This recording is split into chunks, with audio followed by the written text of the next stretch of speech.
नमस्कार प्यारे छात्रों, कैसे हो आप लोग। आई होप कि आप सब मस्त होंगे। सो हंसते रहे, मुस्कुराते रहे, स्वस्थ रहे और मस्त रहे। तो प्यारे छात्रों, आप लोग थंबनेल पर देख लिए होंगे कि आज हम क्या करने वाले हैं। आज हम करने वाले हैं भाई 250 प्लस क्वेश्चन।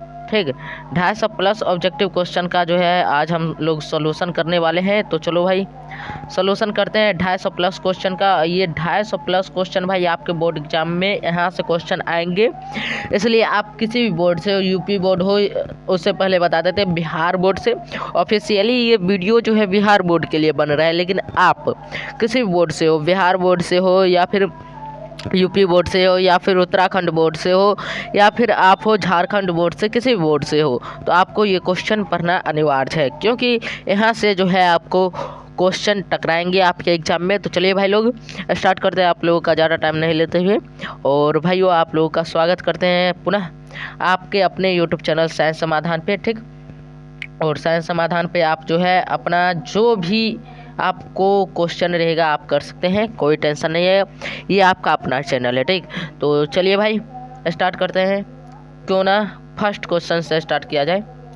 यहाँ पर एक चीज़ हमको जो है शो ऑफ हो रहा है, इसको एक काम करते हैं,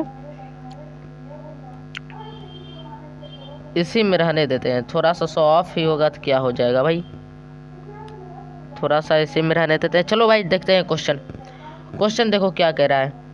क्वेश्चन कह रहा है कि प्रकाश के परावर्तन के कितने नियम होते हैं। प्रकाश के परावर्तन के कितने नियम होते हैं। तो प्रकाश के परावर्तन के भाई 2 नियम होते हैं। आप लोग सभी जानते हैं प्रकाश के परावर्तन के 2 नियम होते हैं। ऑप्शन नंबर ए यहाँ पर आपका सही है। कुछ फास्ट में करेंगे आज भाई क्वेश्चन, क्योंकि 250 क्वेश्चन है और 250 क्वेश्चन को जो है ना आज ही रगड़ देना है। ठीक, तो देखो अब अगला क्वेश्चन कह रहा है निम्न में से कौन सा पदार्थ लेंस बनाने के लिए प्रयुक्त नहीं होता है। भाई लेंस बनाने के लिए आपको जल प्रयुक्त हो जाएगा, कांच प्रयुक्त हो जाएगा, प्लास्टिक प्रयुक्त हो जाएगा। मतलब लेंस बनाने के लिए ये तीनों चीज़ जो है जल, कांच, प्लास्टिक, इसका उपयोग किया जा सकता है लेंस बनाने के लिए। लेकिन आप मिट्टी का उपयोग लेंस बनाने के लिए नहीं कर सकते हैं। ठीक, इसीलिए आपको जो है ऑप्शन नंबर डी यहाँ पर सही आंसर हो जाएगा। ऑप्शन नंबर डी में आप देख सकते हैं भाई मिट्टी दिया हुआ है, तो ऑप्शन नंबर डी आपका सही आंसर हो जाएगा। कह रहा है कौन पदार्थ जो है लेंस के लिए प्रयुक्त नहीं है। ठीक, तो यहाँ पर ऑप्शन नंबर डी आपका सही आंसर हो जाएगा। देखो भाई अगला, भाई आज जो क्वेश्चन करा रहे हैं ना, इतना क्वेश्चन शायद ही हमें लगता है आप लोगों को कोई कराया होगा। ठीक, तो आप लोग ध्यान से क्लास कीजिए। ठीक, आज मुझे जो है थोड़ा सर्दी भी है, तो थोड़ा सा एडजस्ट आपको करना पड़ेगा, ये हम पहले बोल दिए हैं भाई। तो यहाँ पर देखो भाई सर कह रहा है सरल सूक्ष्मदर्शी में किसका उपयोग होता है। ठीक, सरल सूक्ष्मदर्शी में किसका उपयोग होता है, ये क्वेश्चन पूछ रहा है भाई। तो आप लोग बताओ सरल सूक्ष्मदर्शी में किसका उपयोग होता है। हम बताते हैं सरल सूक्ष्मदर्शी में जो है उत्तल लेंस का उपयोग होता है। किसका उपयोग होता है, उत्तल लेंस का उपयोग होता है। तो यहाँ भी आपका ऑप्शन नंबर डी सही आंसर हो जाएगा। आगे चलिए, आगे क्या कह रहा है, आगे देखते हैं। निर्गत किरण और अभिलंब के बीच का कोण, क्या कह रहा है भाई, निर्गत किरण और अभिलंब के बीच का कोण को क्या कहते हैं। निर्गत किरण और अभिलंब के बीच का कोण को क्या कहते हैं।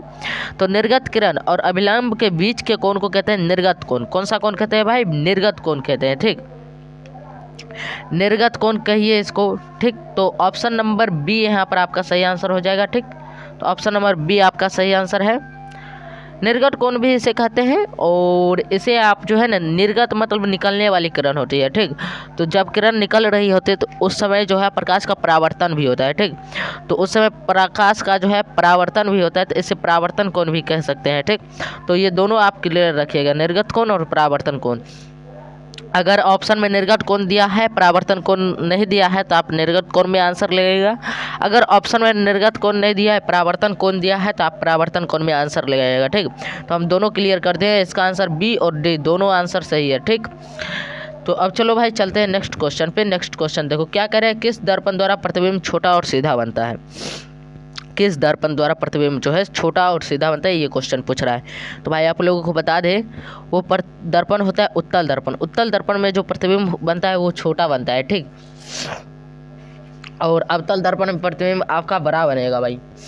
तो उत्तल दर्पण में जो है भाई प्रतिबिंब कैसा बनता है, छोटा बनता है। तो आपका जो है यहाँ पर ऑप्शन नंबर ए आपका सही आंसर हो जाएगा। ठीक, आगे चलिए, आगे क्या कह रहा है, अवतल दर्पण है, क्वेश्चन पूछ रहा है अवतल दर्पण है।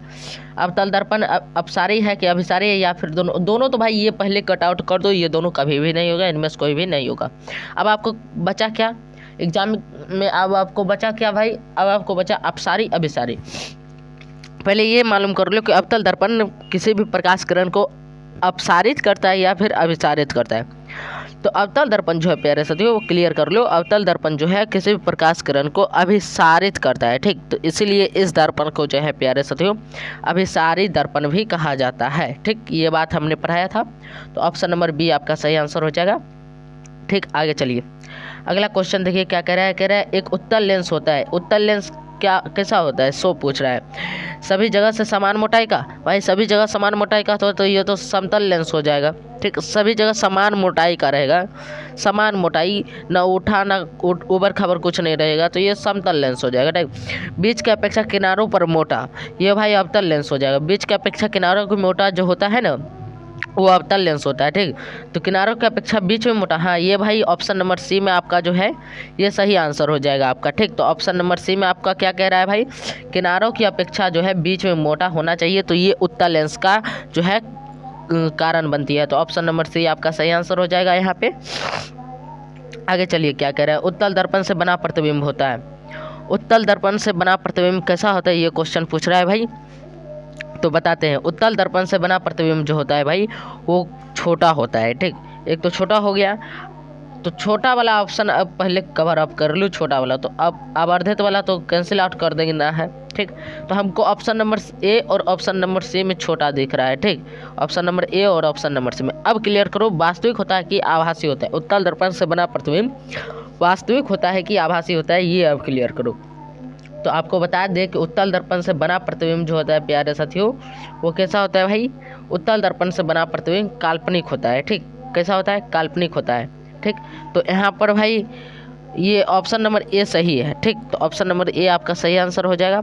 उत्तल दर्पण से बना हर प्रतिबिंब प्यारे साथियों काल्पनिक होता है, हर प्रतिबिंब, ठीक। यहाँ पर ऑप्शन नंबर ए आपका सही है। आगे चलिए, आगे क्या कह रहा है, निम्नलिखित में किसमें बड़ा और वास्तविक प्रतिबिंब बनता है। निम्नलिखित में किसमें बड़ा और वास्तविक प्रतिबिंब बनता है। तो भाई बड़ा और वास्तविक प्रतिबिंब किसमें बनेगा, उत्तल दर्पण में आभासी प्रतिबिंब बनता है, तो अवतल दर्पण में वास्तविक प्रतिबिंब बनेगा, ठीक। लेकिन बड़ा भी बनेगा, ठीक। वस्तु से बड़ा और आभासी प्रतिबिंब अवतल दर्पण में बनेगा। ऑप्शन नंबर सी आपका सही आंसर है। चलो भाई आगे चलते हैं, अगला क्या कह रहा है। कह रहा है काल्पनिक प्रतिबिंब हमेशा सीधा होता है, उल्टा होता है, तिरछा होता है या आधा होता है। भाई तिरछा होता है, आधा होता है, ये कैसा ऑप्शन दे दिया, ये तो गलत हो गया, ठीक। ये तो आप जीवन में कभी नहीं पढ़ेंगे कि प्रतिबिंब तिरछा होता है या फिर प्रतिबिंब आधा होता है, ये नहीं पढ़ेंगे।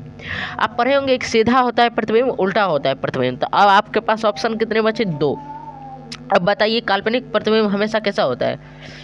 काल्पनिक प्रतिबिंब जो है प्यारे साथियों हमेशा सीधा होता है, हमेशा सीधा होता है। तो ऑप्शन नंबर ए में आप देख सकते हो भाई, ऑप्शन नंबर ए में आपको दिया हुआ है सीधा होता है, तो ऑप्शन नंबर ए आपका सही आंसर हो जाएगा यहाँ पे, ठीक।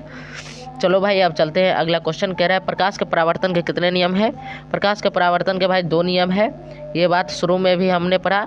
यहाँ पर ये इस क्वेश्चन में यहाँ एक चीज़ होना चाहिए था, परावर्तन के जगह पर अपवर्तन होना चाहिए था, ठीक।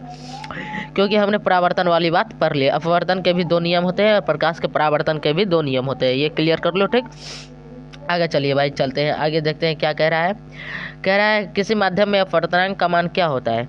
किसी माध्यम में अपवर्तनांक का मान क्या होता है, सो क्वेश्चन पूछ रहा है। तो किसी माध्यम में अपवर्तनांक का मान भाई sin i बटा sin r होता है। क्या होता है, sin i बटा sin r। तो ऑप्शन नंबर सी आपका यहाँ पर सही आंसर है। आगे चलिए, आगे क्या कह रहा है देखते हैं।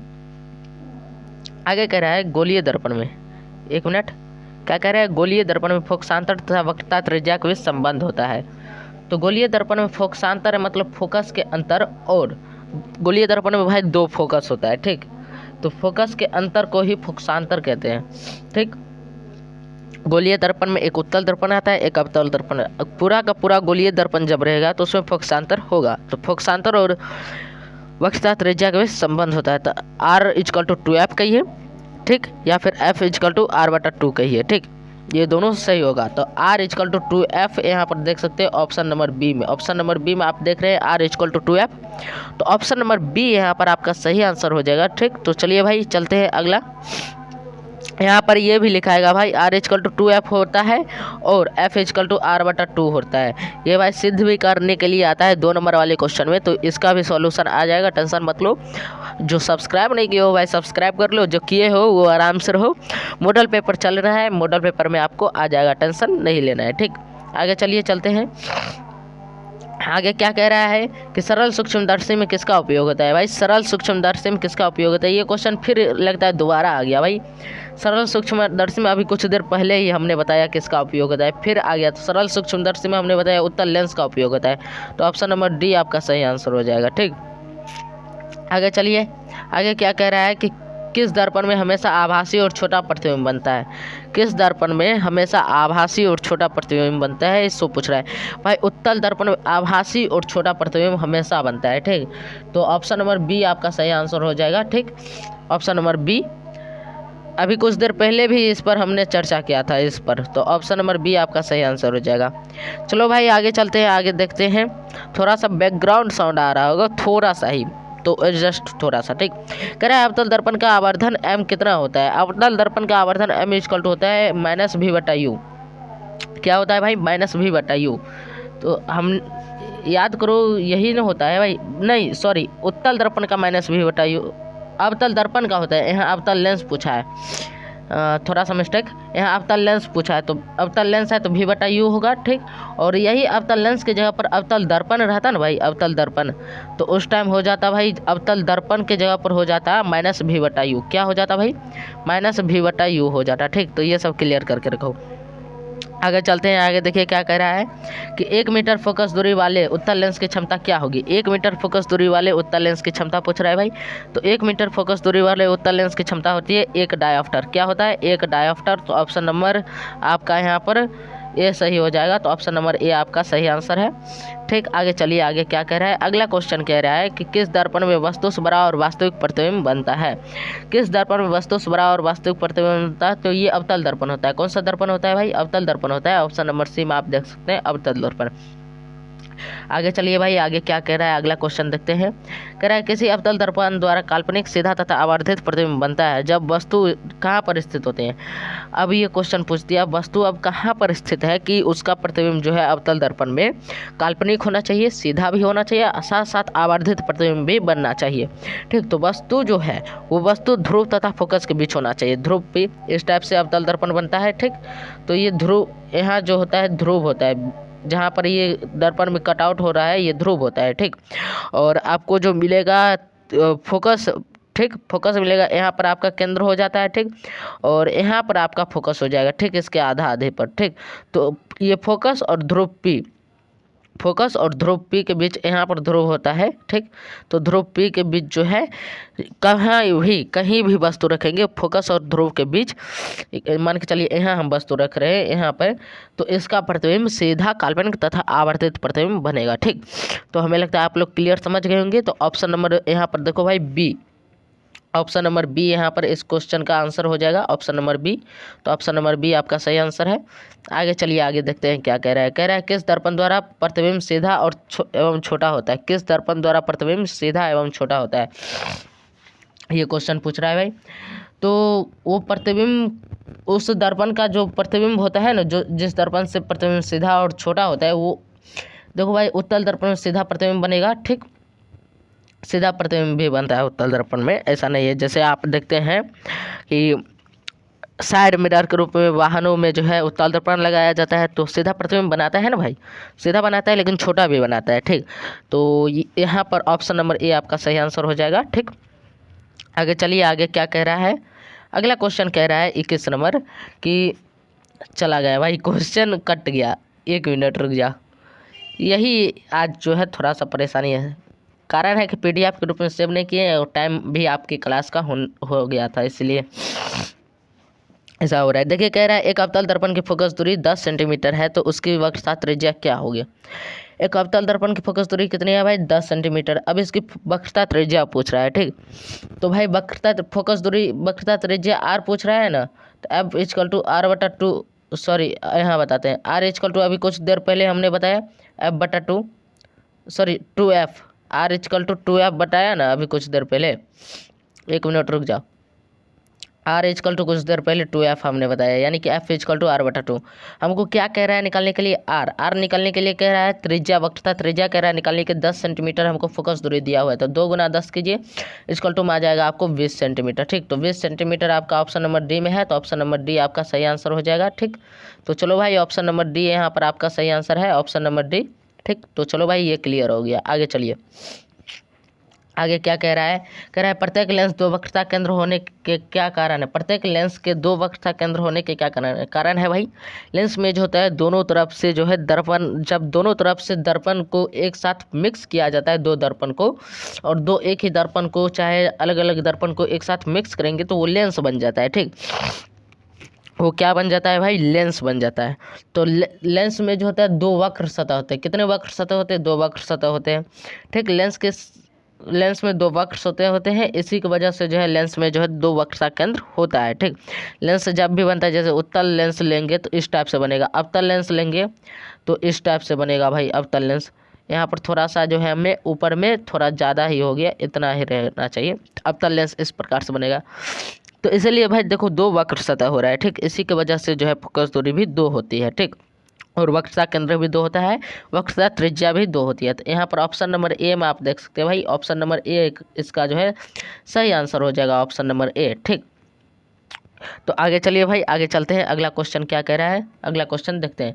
50 क्वेश्चन पर आएंगे तो फिर टाइमिंग देखेंगे भाई कितना टाइम लगा बनाने में, 50 क्वेश्चन को सॉल्व करने में। उस टाइम से आपका क्लास किया जाएगा। ठीक, उस टाइप से, क्योंकि देखेंगे कुछ ज़्यादा ही टाइम लग रहा है, थोड़ा फास्ट कर देंगे। ठीक, कह रहा है हजामत बनाने के लिए किस दर्पण का प्रयोग किया जाता है, अवतल दर्पण का। भाई कल भी चर्चा किए थे, कल नहीं परसों किए थे, तो ऑप्शन नंबर ए आपका सही आंसर हो जाएगा।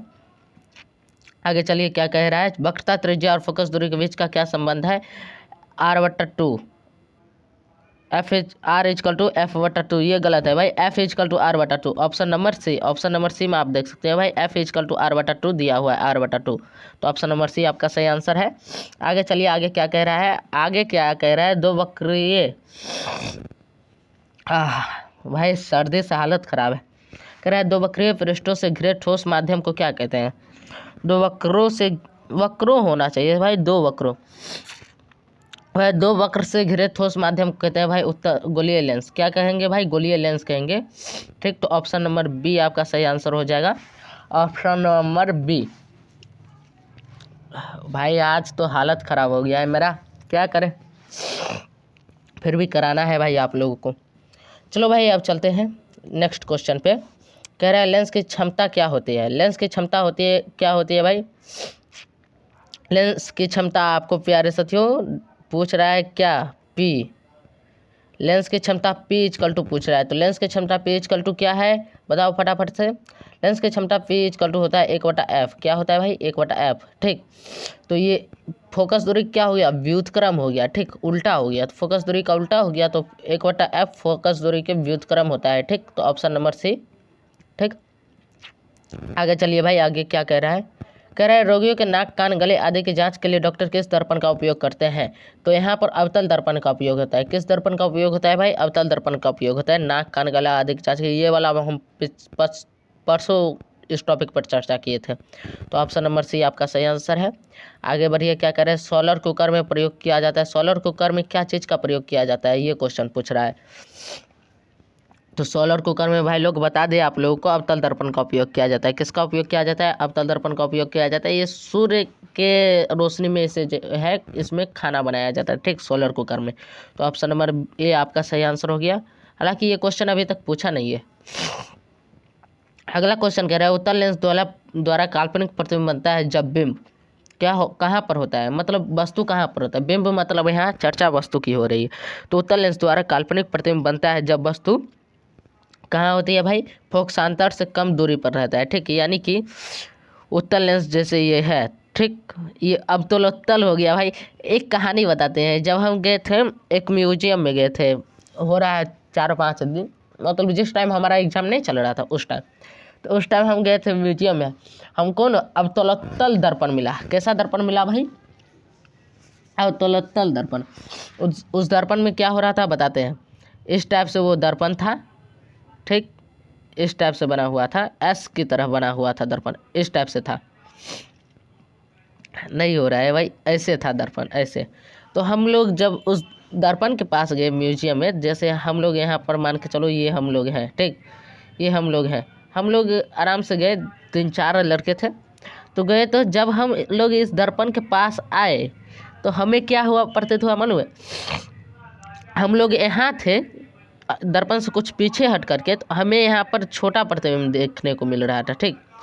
और जो ही हम यहाँ पर आ गए, जो ही हम यहाँ पर आ गए, हमारा प्रतिबिंब इतना बड़ा हो गया। शायद तो हालांकि हम लोग का ऐसा ही रहा, ठीक, लेकिन जब हम यहाँ आए तो इतना बड़ा प्रतिबिंब हो गया। तो हमने सोचा कि भाई ये कैसा दर्पण है। फिर याद आया कि भाई बच्चों को पढ़ाते थे अवतल दर्पण, शायद ये वही दर्पण है।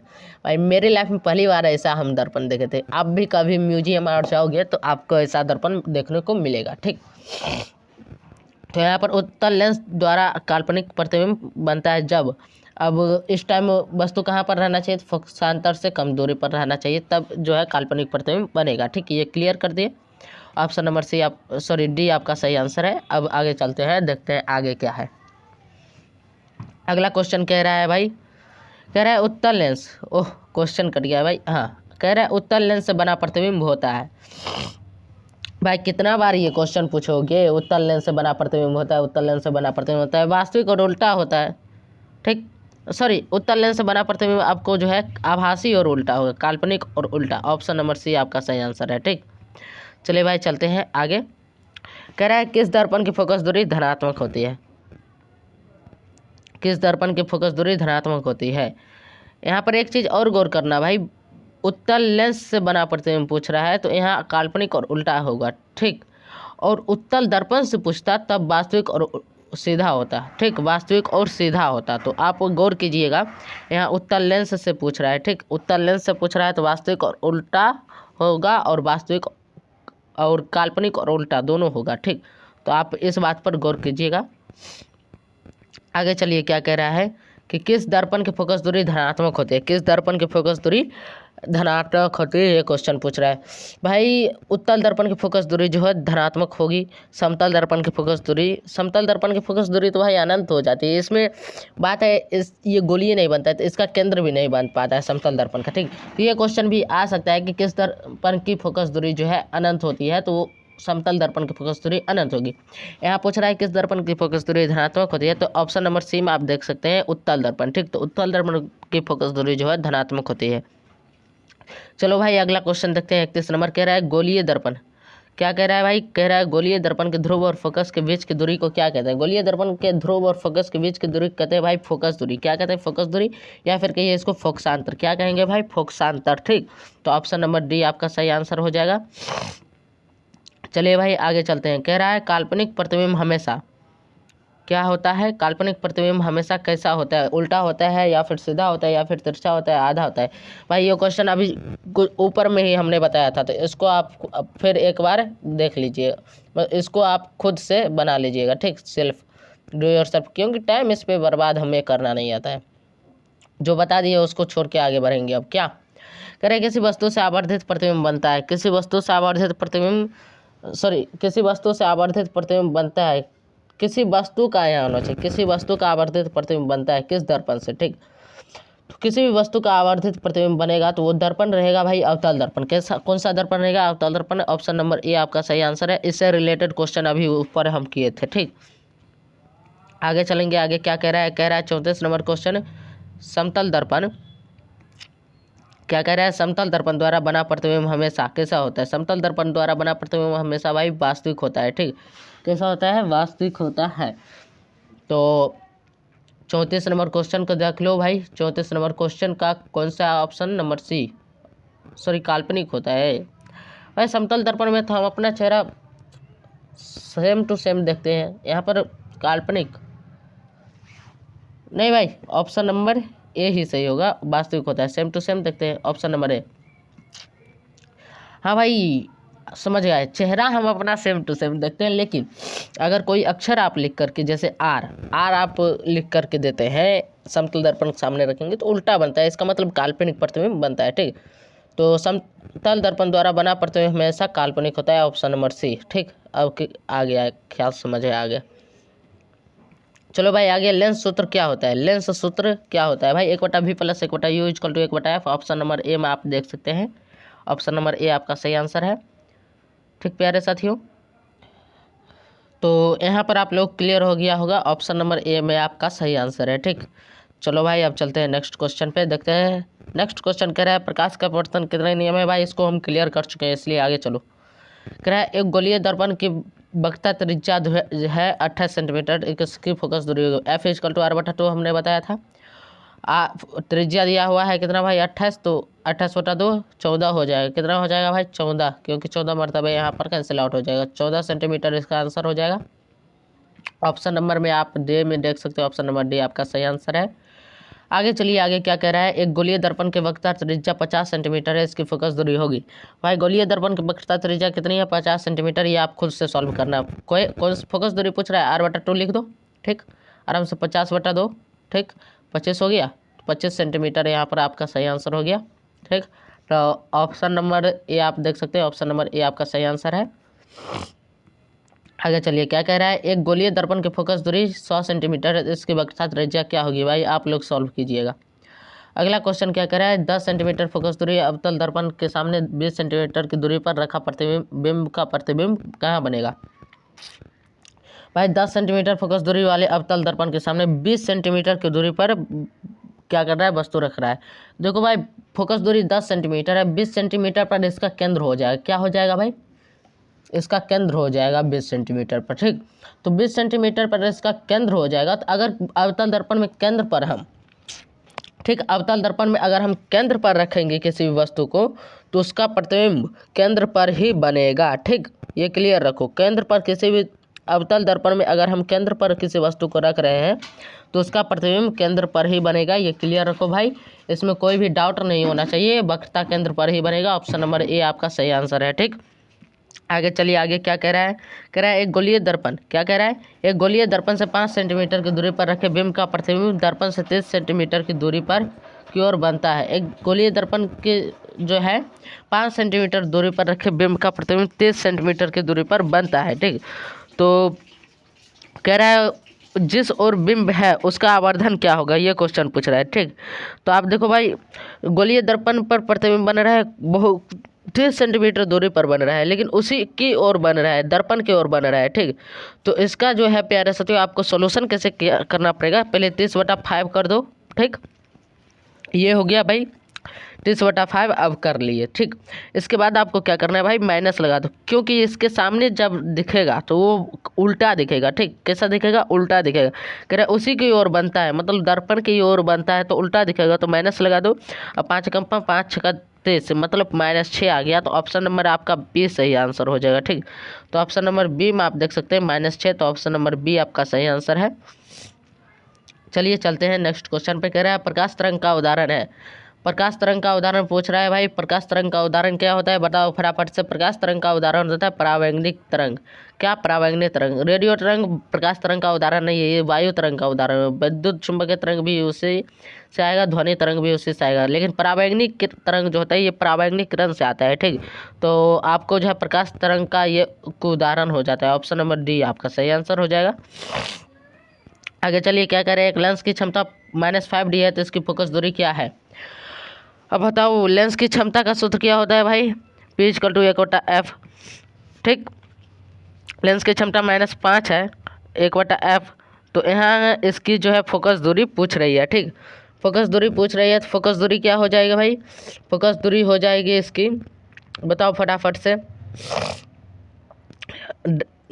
और क्षमता जो है प्यारे से तो मीटर में होता है। ठीक, तो अब फोकस दूरी बताओ, क्षमता जो होता है मीटर में होता है, यहाँ सेंटीमीटर में फोकस दूरी दिया हुआ है, तो इसको मीटर को अगर सेंटीमीटर में कन्वर्ट करेंगे तो ये तो 500 हो जाएगा। ठीक, 500 हो जाएगा, तो फोकस दूरी इसका निकल के कितना आ जाएगा भाई, -500 सेंटीमीटर।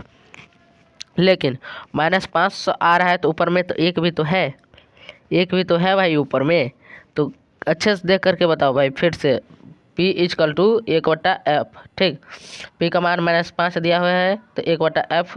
ठीक, 1/f, तो f = क्या हो जाएगा भाई, f = हो जाएगा 1/5, लेकिन माइनस में। ठीक, अब 1 में 5 से भाग दोगे, 1 में 5 से भाग दोगे तो कितना आएगा भाई, सो पहले बताओ।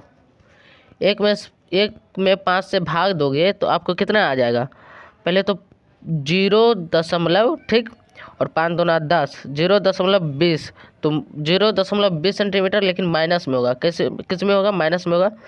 और मीटर में ना होता है भाई, ये तो मीटर में होता है, ठीक, ये जो होता है मीटर में होता है। तो यहाँ फिर 100 से भाग दो तो 2 आ जाएगा, मतलब 20 सेंटीमीटर, इसका -20 सेंटीमीटर इसका आंसर होगा, ठीक। तो ऑप्शन नंबर सी आपका सही आंसर है, -20 सेंटीमीटर, ठीक, -20। दशमलव में आ रहा था और मीटर में 100 से भाग भी दिया जाता है, तो -20 हो जाएगा, ठीक। तो चलो भाई ये क्लियर हुआ, आगे चलते हैं।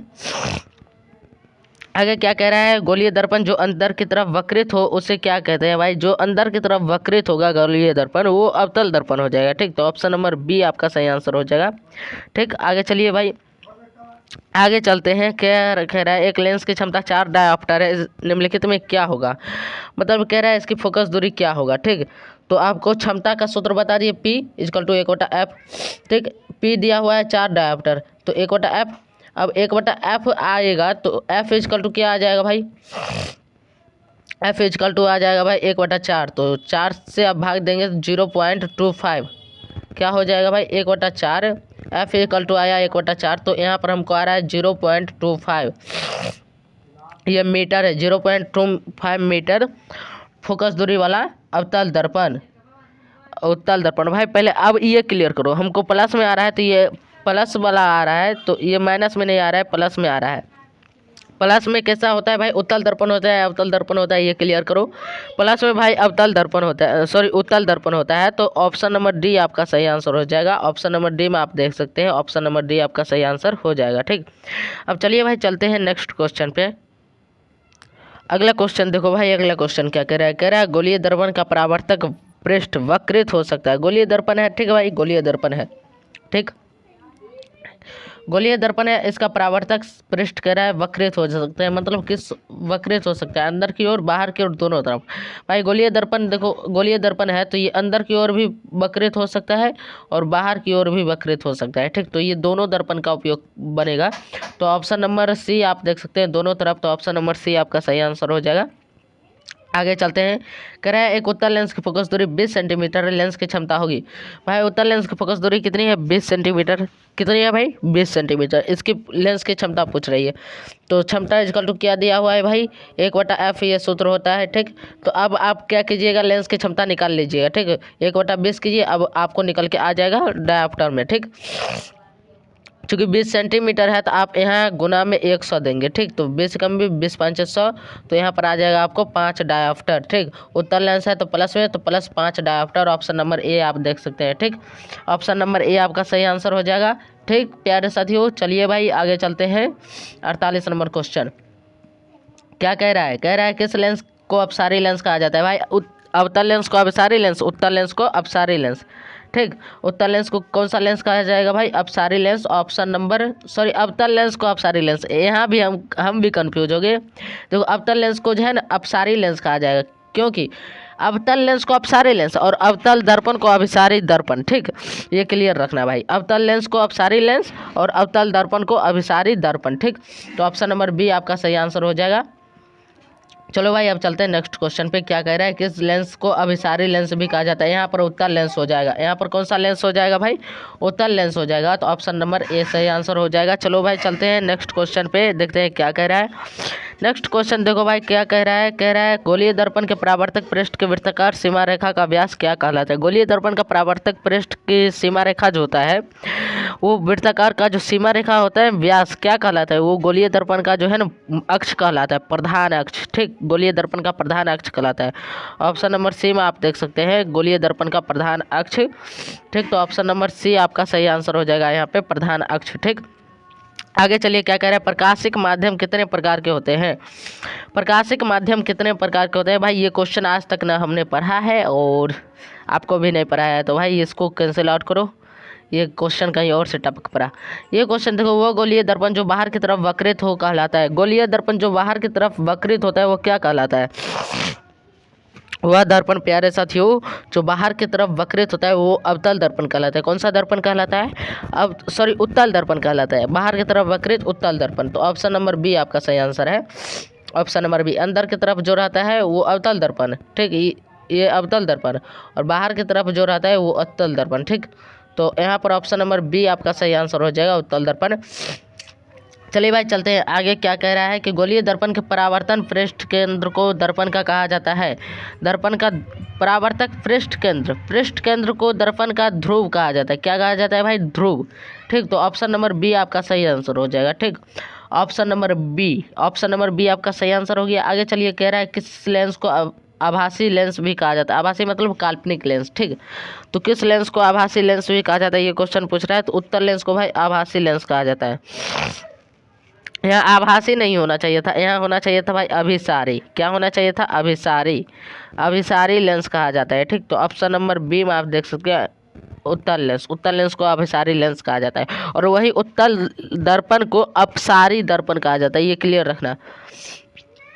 आगे देखिए क्या कह रहा है, अगला क्या कह रहा है, गोलीय दर्पण के वक्रता केंद्र को किस अक्षर से निरूपित किया जाता है। गोलीय दर्पण के वक्रता केंद्र को सी से निरूपित किया जाता है। तो ऑप्शन नंबर ए में आप देख सकते हैं, ऑप्शन नंबर ए में आप देख सकते हैं भाई, ऑप्शन नंबर ए आपका सही आंसर हो जाएगा, ठीक।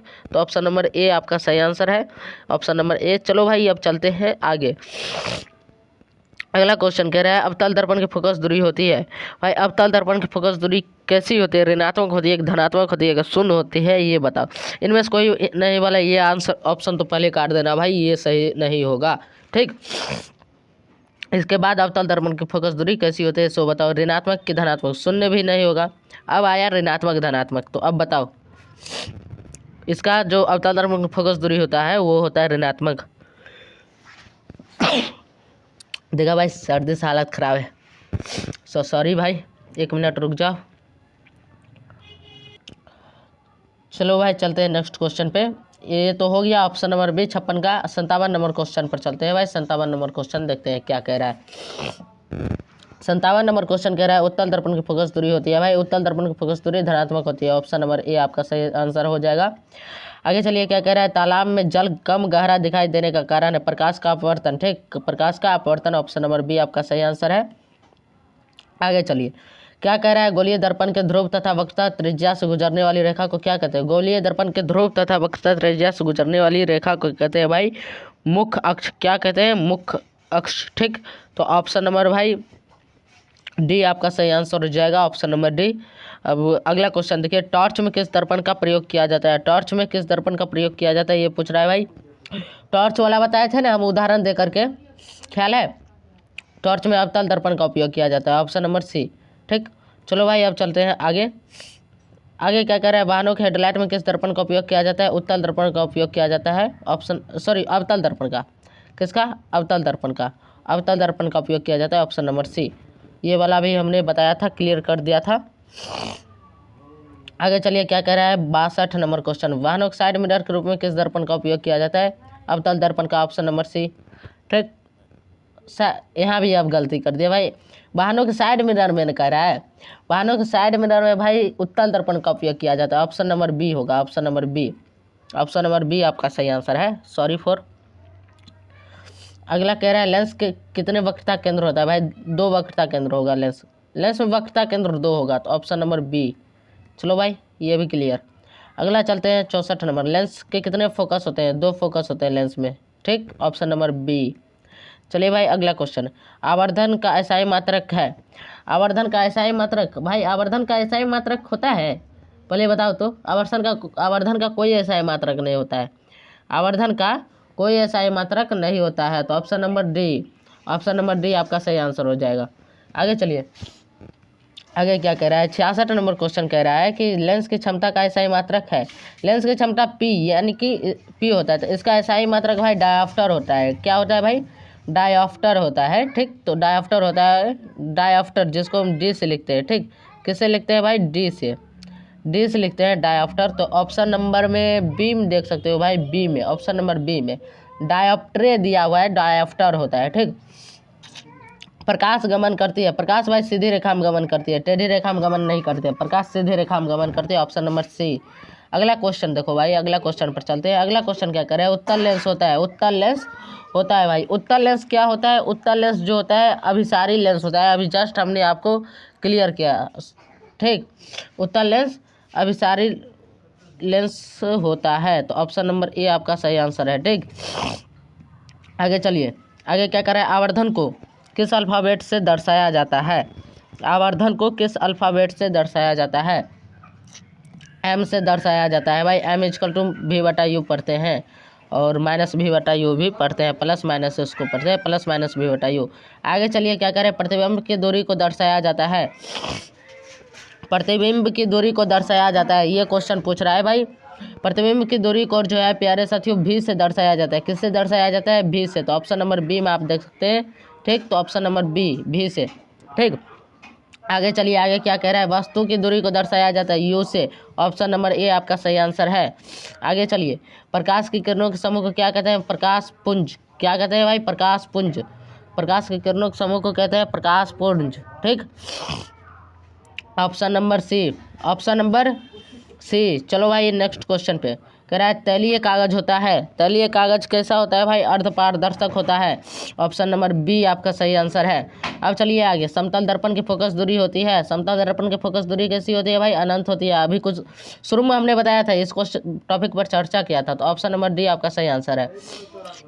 आगे चलिए, क्या कह रहा है, उत्तल दर्पण में वस्तु दूरी का मान कैसा होता है? उत्तल दर्पण में वस्तु दूरी का मान कैसा होता है, ये पूछ रहा है भाई। उत्तल दर्पण में वस्तु दूरी मतलब ऋणात्मक होता है कि धनात्मक होता है? शून्य, इनमें से कोई नहीं, इन दोनों को पहले काट दो भाई, पहले बोल दिए हैं। अब आपको पास बचा धनात्मक और ऋणात्मक। अब बताओ, उत्तल दर्पण में फोकस दूरी का मान कैसा, सॉरी, वस्तु दूरी का मान कैसा होता है? धनात्मक होता है कि ऋणात्मक होता है? तो वस्तु दूरी का मान उत्तल दर्पण में प्यारे साथियों ऋणात्मक होता है। कैसा होता है? ऋणात्मक होता है। ऑप्शन नंबर बी आपका सही आंसर हो गया। ठीक, अब चलो भाई चलते हैं नेक्स्ट क्वेश्चन पे, 76 नंबर। देखो भाई, अगला क्वेश्चन क्या कह रहा है, कह रहा है उत्तल दर्पण से बना काल्पनिक प्रतिबिंब होता है। कैसा होता है? सीधा होता है। और उत्तल दर्पण से भाई काल्पनिक प्रतिबिंब बनता है, ये हमने पहले ही क्लियर किया था। अब ये सीधा होता है, ये भी आपको पहले क्लियर कर दिया था। और ये हरासित होता है, मतलब आवर्धित नहीं होता है, मतलब ये जो होता है ना ऋणात्मक होता है। ठीक, तो ऑप्शन नंबर ए आपका सही आंसर है। आगे चलिए, क्या कह रहा है, प्रकाश की चाल सबसे अधिक किस माध्यम में होती है? प्रकाश की चाल सबसे अधिक जो होता है प्यारे से निर्वात में होता है। ऑप्शन नंबर सी आपका यहाँ पर सही आंसर है। आगे चलिए, क्या कह रहे हैं, लेंस कितने प्रकार के होते हैं? लेंस भाई दो प्रकार के होते हैं। कितने बार बताए भाई, लेंस कितने प्रकार के होते हैं? दो प्रकार के, उत्तल लेंस, अवतल लेंस। और नहीं भाई, उत्तल लेंस अवतल लेंस तो हो गया, और होता है भाई, हालांकि किताब में आपको दिया हुआ है दो ही प्रकार, तो ऑप्शन नंबर ए आपका यहाँ पर सही आंसर है। आगे चलिए, 79 नंबर क्वेश्चन कह रहा है, दर्पण कितने प्रकार के होते हैं? दो प्रकार के होते हैं। चलो भाई, अब चलो आगे क्या कर रहा है, अवतल दर्पण है। अवतल दर्पण भाई अभिसारी दर्पण है। अवतल दर्पण अभिसारी दर्पण है। अवतल लेंस अपसारी लेंस है। ठीक, तो ये बात क्लियर रखना भाई, अभिसारी दर्पण है। ठीक, तो ऑप्शन नंबर ए सही आंसर।